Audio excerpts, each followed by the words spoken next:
priorities change and you start looking for God again. And then I came back to the Catholic Church.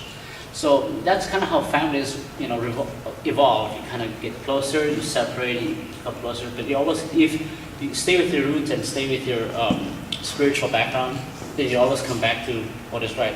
And it's one thing I call true north. If you know where you're headed, you're not always going to go straight up to that point. There's always, turns and valleys and things you go through before you actually get to where you're headed.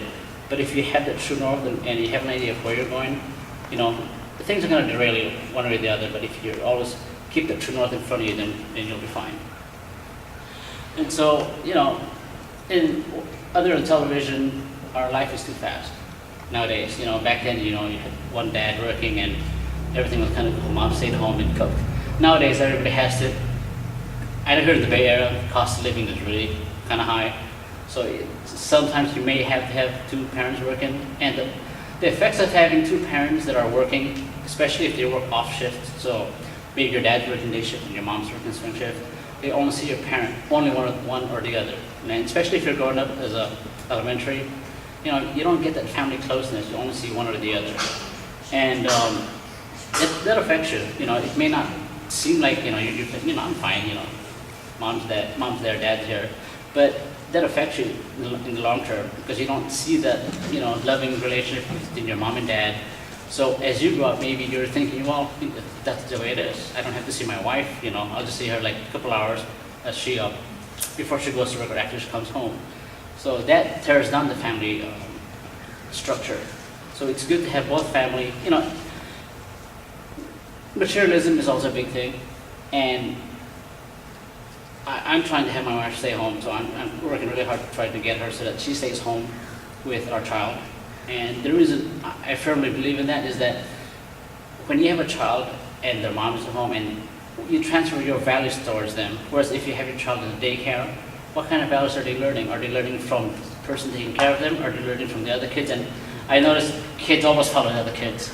So if one kid learned from a parent that is not like align with your beliefs, then your kids go, oh, well, he does that, so I can do that. So for me, it's really important that when you have a child and you want to make sure your family is intact, you want to pass on your values to them. And the only way you can pass your values on to them is spend time with them. And one of the things I learned is that, how do kids spell love? It's T-I-M-E. For them, as long as you're there and you're hanging out with them, that's love to them, And you can pass on your beliefs towards them.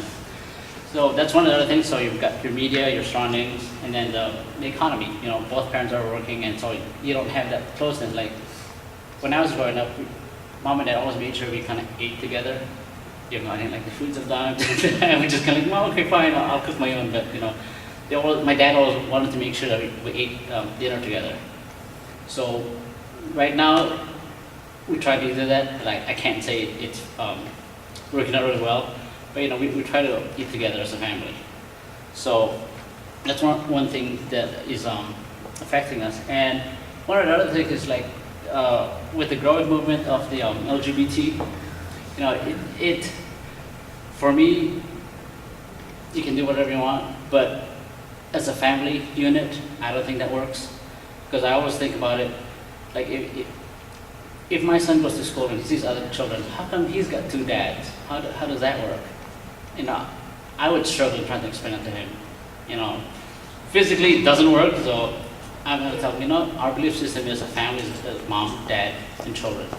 And from there, that's how it's supposed to be based on the Bible. So, and they're getting a lot of press, and so I kind of worry about that a little bit as he gets older, see if the movement gets even stronger. How do you guard against that? And so for me, to get your family stronger is you have organizations like this, hang out with them, share your beliefs, share ideas, and that way you can get stronger. And in a sense, that's pretty much the way I would look forward to combating that. Because you can rally, you can protest against them, but that's in the political arena of it. One of the things that I wanted to cover was that as a family, and as a Christian, specifically a Christian family, you have to be able to be a good example. Because to me, that's kind of the thing that jaded me a little bit when I kind of separated from the church, was that people would consider them families, or we're Christians, we believe in God, yada yada. But if I look at them and I look what they do and how they treat other people, I'm thinking, how can you say you're a Christian if you treat them like that? So I went to a Catholic school growing up, and those are some of the worst rats that I've ever met. Is that they always treated other kids who weren't just like them, and that kind of annoyed me. Is that and one of the other kids I tried to help. I go, you can't, don't listen to them, because maybe that's just how they were brought up. But I found it tough that some of the people that were supposedly Christian weren't acting like Christians. And so, as a good Christian, you need to be you must set the example. And so, I applaud you guys for coming over here. You guys are saying you're Christians, and you've been showing up to every session, and you participate, and stuff like that would make you a stronger Christian. And when I was in the mode that I was at, it's like I just kind of wanted to stay away from the Christian people, because all they talked about was God, and they would quote Bibles left and right, and it was like, yeah, you're quoting it, but are you living it? If you're not living it, then why would other people want to join your movement? And it was kind of funny, because in college there was three of us that we used to hang out. One was he would give him a story, he would quote something off the Bible, and I had another buddy that he would counter the other guy, because he would also find the opposite quotes in the Bible that go against the other guy. So it was funny. He was an atheist, and I had a Christian buddy, so it was kind of fun watching those two guys go at it. But the thing is, all three of us got along. But so I could see kind of both sides of what they were talking about. So as a family, going back to being a family, the head of the family would be the father. And the biggest challenge we have right now is some of the males or the fathers in our society aren't acting like they should be. They're supposed to be the head of the household. They're supposed to be leading the family. And if they're not leading the family, then who's leading the family? So one of the examples that I've taken different self-improvement classes and different personal development, is that they set a bunch of juvenile elephants, and they left the male elephants out of there, and they just let the juvenile elephants run along. What had happened was they pretty much terrorized the villages and the surrounding area until they brought back the male elephants back. Because what was happening was they found out that the male elephants would control the juveniles. So the analogy for that I have is when the male is not there to supervise and teach their children what they're supposed to be doing and how they're supposed to act, then there's no strong authority over there and to keep everybody in line.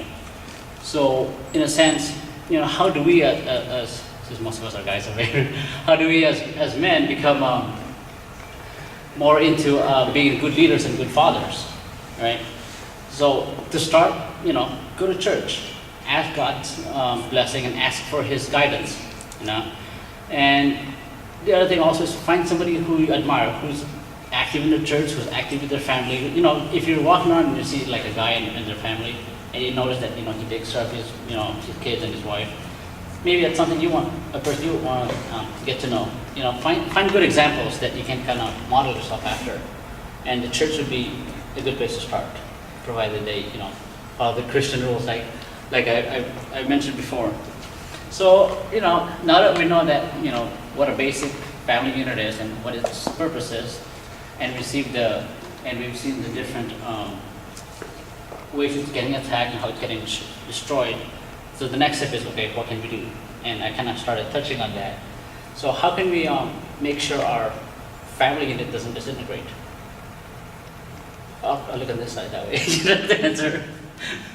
Any ideas on how we can make sure we were noticing that our family unit is getting attacked. Any ideas on how we can possibly stem the tide, or at least slow it down, or go back to the way we could have it stronger? Rich, I think you're dying to say something. Oh yeah. Well, I think there's a quote. This quote: "A family that prays together stays together." Mm-hmm. Okay.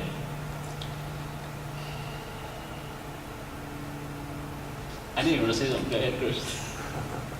Come on, guys, you're killing me. There are a lot of things that need to happen.